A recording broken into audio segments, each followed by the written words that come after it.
Bonjour! Aujourd'hui à Parlons Bois, on va aller acheter et débiter le bois nécessaire pour faire la table.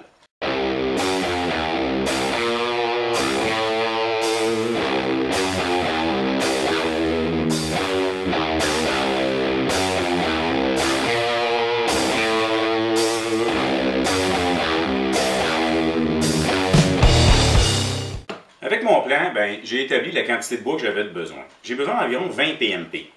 Bon, c'est quoi un PMP? C'est la mesure qu'ici au Québec, peut-être même en Amérique du Nord, qui est utilisée, aucune idée pour ailleurs sur la planète. Un PMP, c'est 12 pouces par 12 pouces par 1 pouce d'épais. En centimètres, 30 par 30 par 2,5, c'est ce qui représente à peu près un PMP. Bon, avec mon plan, j'ai calculé que j'en ai besoin de 20. Faut toujours être... tu sais, des erreurs, ça se produit. Donc, moi, je vais en prendre pour 30. Oui, j'ai calculé aussi rapidement, puis ça va peut-être me permettre d'être un peu plus flexible, de choisir plus mes planches. J'aime toujours mieux en avoir plus, mais au pire, les surplus.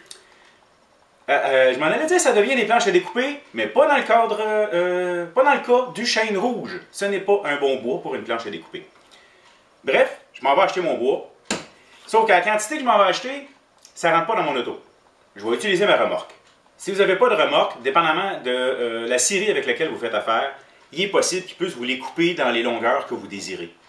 Souvent, quand je vais acheter juste une planche ou deux, je lui demande, il me la taille. Mais là, je m'en vais quand même en acheter pas mal. Je vais m'occuper de mettre ça dans ma remorque. Sauf qu'avant de partir avec la remorque, il faut toujours bien qu'il y ait de la place dedans.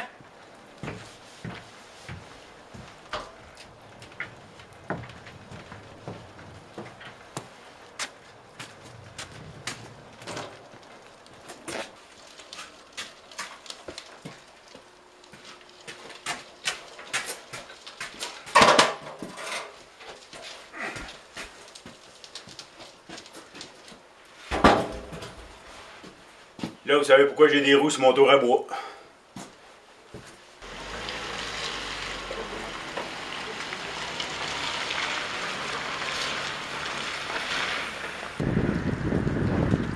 Je voulais rentrer à la série JTM de Saint-Lazare. Qu'est-ce que ça prend en série? Je vais bien mesurer, des gants et de l'argent. On va choisir le bois.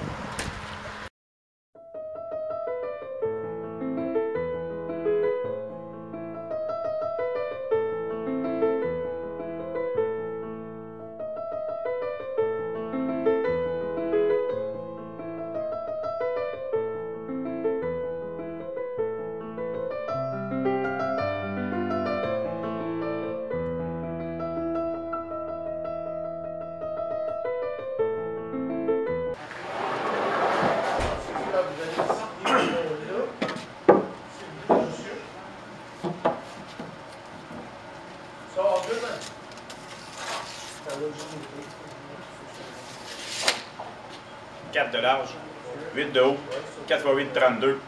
J'ai tout ce qu'il me faut. Je vais juste à mettre ça dans la remorque.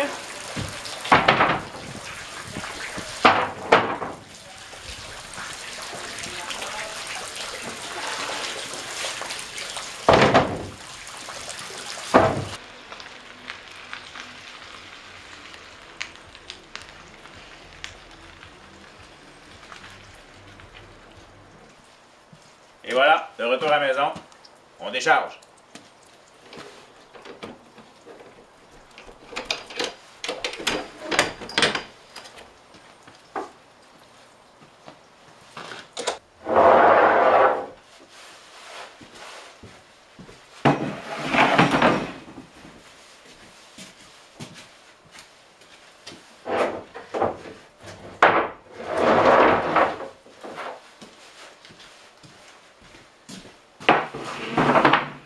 Après, on retourne le tour à sa place. Comme qu'on dit par chez nous. Ah ouais, à la maison!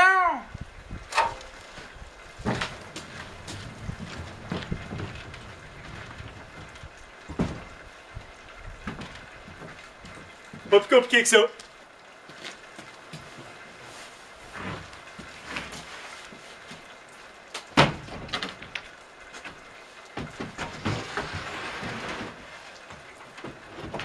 Maintenant que mon bois est rentré, disons que je veux commencer mon débitage un peu rough pour commencer.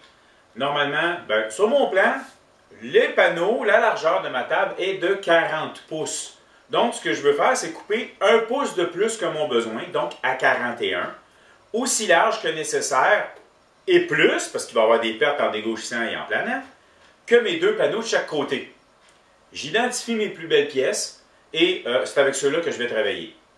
Notez que ce n'est pas aujourd'hui, la journée où j'ai amené mon bois dans l'atelier, que je vais le dégauchir et le planer. Ce n'est pas une bonne idée.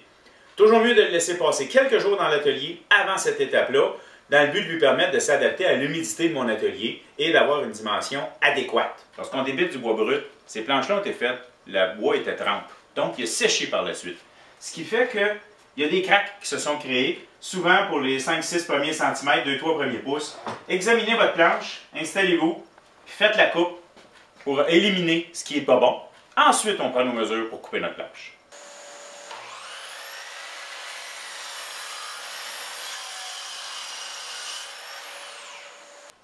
Si vous vous demandez si vous n'avez coupé assez, ben c'est simple. Regardez la planche que j'avais coupée, vous allez voir s'il y a encore des craques dedans. Oh! Je viens d'en remarquer. J'ai marqué mon bois. Il a cassé ici. Ça, c'est synonyme d'une belle craque. On va investiguer. Ben voilà, mon bois est tout débité à la longueur voulue. Tout ou presque, là. J'ai encore quelques planches à faire parce que je ne suis pas encore certain des mesures que je veux donner. Je vais attendre. Donc, je vais laisser ce bois dans l'atelier, prendre l'humidité de la pièce et dans une prochaine vidéo, on va le préparer un petit peu plus, dégauchir, planer pour la prochaine étape. J'espère que vous avez apprécié. Merci. Si vous appréciez ce que je fais, je vous invite à vous abonner sur ma chaîne YouTube. C'est le bouton s'abonner dans le bas de l'écran. Vous pouvez également me suivre sur ma page Parlons Bois sur Facebook. Je donne également des formations, soit chez vous, soit chez moi. Il suffit de communiquer avec moi pour qu'on s'arrange. Merci.